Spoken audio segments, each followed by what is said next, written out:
su tutte le nostre zone. Per domani pomeriggio già inizieranno le precipitazioni, inizialmente è abbastanza deboli, poi si diffonderanno e ci interesseranno invece in modo continuo, diffuso, forte nella giornata, tutta la giornata di sabato e in parte di domenica. Pioverà dunque sui Panevin, che in molti casi dovevano tornare dopo 3 anni di sospensioni. Due per il Covid e nel 2023 per i proibitivi livelli di inquinamento dell'aria.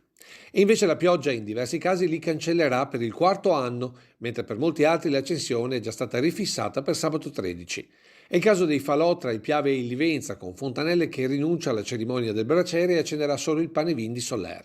Cerimonia che invece si terrà nel quartiere del Piave. È confermato domani sera a Fara di Soligo la benedizione del fuoco con la partenza dei tedofori alle ore 18 indicativamente, che poi andranno ad accendere tutti i panevin del quartiere del Piave e della Vallata organizzati dalle Proloco alle ore 20. Sarà poi a discrezione di ogni Proloco l'accensione o meno in base al maltempo.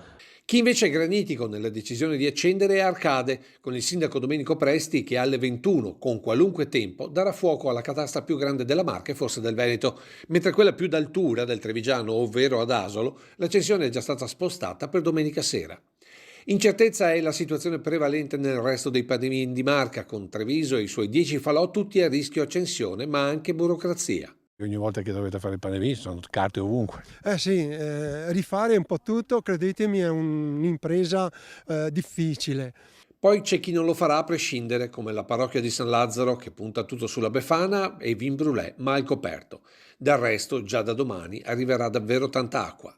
Si prevede appunto tra venerdì, sabato e domenica una quantità di pioggia che normalmente cade in tutto il mese di gennaio, che non è un mese piovoso. Naturalmente questo in pianura, sui rilievi oltre i 1000 metri ci saranno delle nevicate abbondantissime.